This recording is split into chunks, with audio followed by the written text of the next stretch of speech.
What would you do if you opened your mailbox and found a bill for $250,000?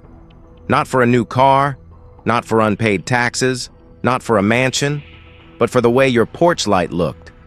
What would you do if your neighborhood's homeowners association told you that the gravel in your driveway, the direction of your mailbox, even the shed you built with your own hands was a violation of community standards?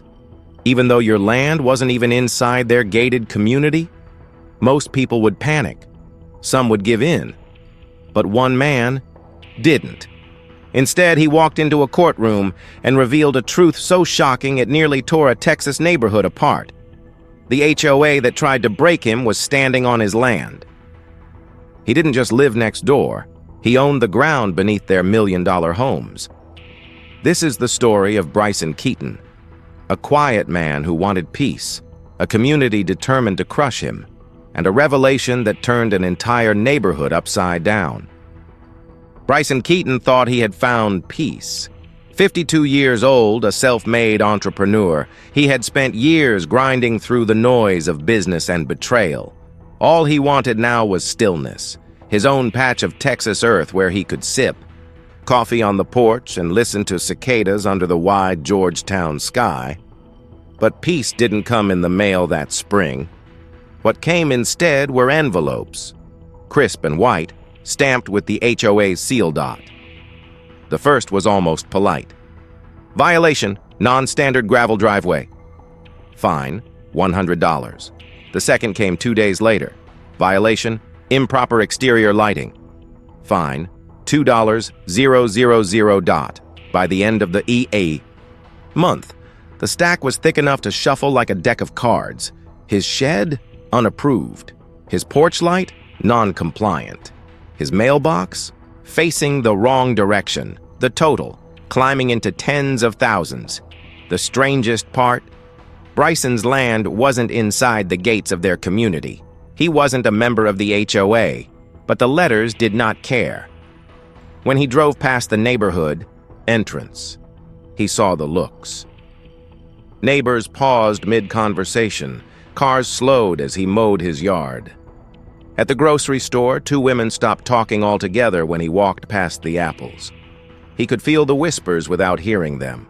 He doesn't belong here. He's not like us. One evening, Bryson sat at his kitchen table, the letters spread out like confetti after a storm. Across from him sat Marcus Mick Devereaux, his closest friend, a man with grease under his fingernails and sharp wisdom behind his eyes. "They're treating me like I'm some squatter," Bryson muttered. His voice was low, steady, but every word carried heat. Mick picked up one of the notices, scanning it. "They can't fine you like this. Your land's not even in their jurisdiction." "Tell that to them," Bryson muttered, tossing another letter onto the pile. "Every week it's a new excuse. They act like they own me." Mick leaned back in his chair, arms folded. "This is harassment. Plain and simple. They're banking on you folding. They've picked the wrong man." Bryson's eyes narrowed, a flicker of steel. "Yeah, they have." Inside the polished clubhouse of Georgetown Estates, the HOA board gathered like generals preparing for war. At the head sat Gregory Haskell, president, a man who dressed like Wall Street even on a Tuesday in Texas. Beside him sat Elaine Drummond, vice president, with glasses perched on the edge of her nose, papers stacked high like ammunition. When Bryson walked in, whispers followed him like shadows. "Mr. Keaton," Gregory began, voice firm but rehearsed. "Thank you for attending. We've received multiple reports regarding violations on your property. I trust you've seen the notices?" "I've seen them all," Bryson said calmly. 24 of them." A chuckle broke from the back of the room, quickly silenced by Elaine's glare. Gregory pressed on. "Then you understand the severity. These aren't trivial matters. Uniformity protects property values. If one person refuses to comply, it impacts everyone." Bryson tilted his head. "Except my property isn't in your community." The room shifted. Neighbors glanced at one another. Gregory's jaw tightened, though his smile didn't fade. "That's a common misunderstanding. While your parcel may be outside the gates, it is still subject to HOA oversight. Our bylaws extend to all bordering lots. Bryson reached into his folder and slid a deed across the table. No, they don't. Your reach ends at your fence line. Everything beyond that is mine, not yours. Elaine scanned the paper, her lips pressed into a thin line. Gregory's voice sharpened. Regardless, the fines stand. If you refuse to pay, the board has authority to escalate legally. That's not a threat. That's procedure. Bryson leaned forward, his voice calm but sharp. If you want to waste your time in court, be my guest. But let's be clear. I don't answer to this board. Not now, not ever. A ripple of murmurs filled the room. Some neighbors avoided his gaze. Others stared, curiosity flickering. One voice, trembling but firm, rose from the middle row. Janice Rowland, a retired accountant. Excuse me, Gregory, but if his property isn't under the HOA, how can you fine him? Won't that just blow back on us? Elaine cut in, fast and clipped. The integrity of our community is at stake. We can't allow exceptions. Bryson looked directly at Janice. They're not protecting integrity. They're protecting control. There's a difference. That line hung heavy in the air. Even those who didn't like him felt its weight. The fines didn't stop. By July, the balance was more than $250,000, $250,000 for a shed, a mailbox, and a porch light.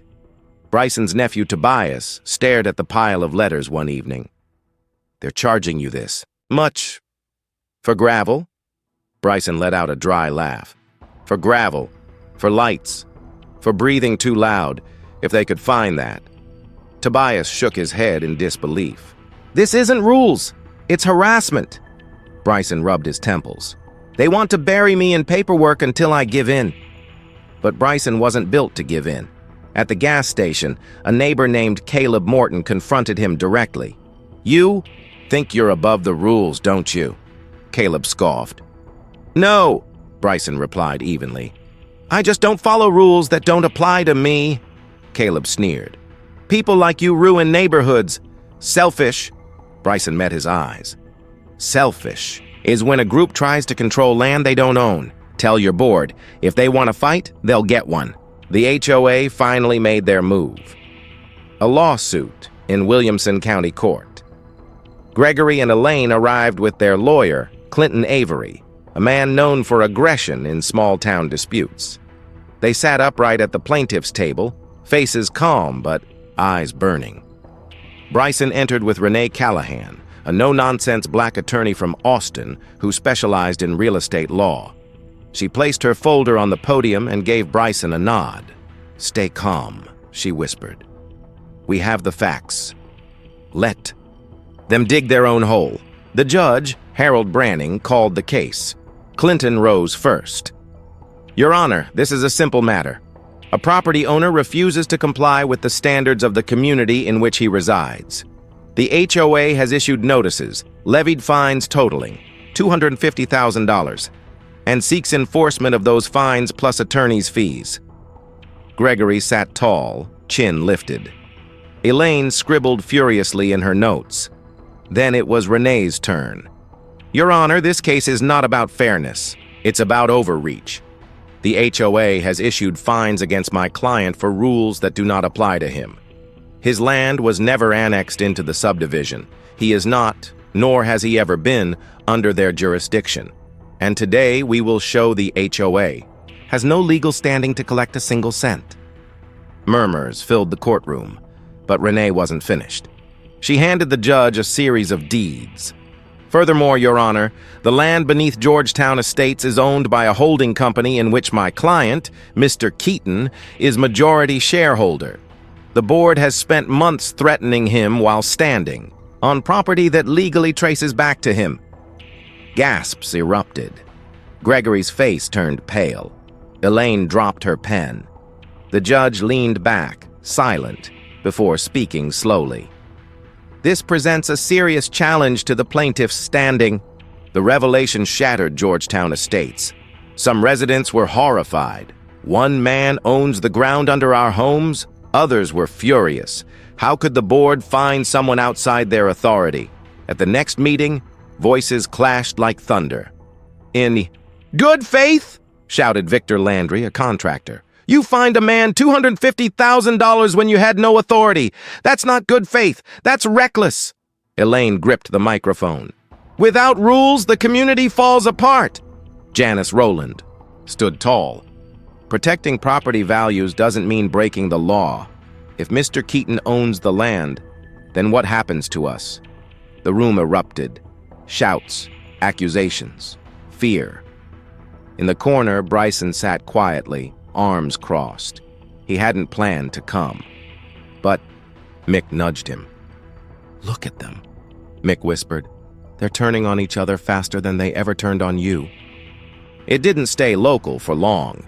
The headline hit the news. HOA fines man $250,000. Turns out he owns their neighborhood. It spread from Austin to Dallas, from Texas to TikTok. On Reddit, strangers called him the landlord of Georgetown.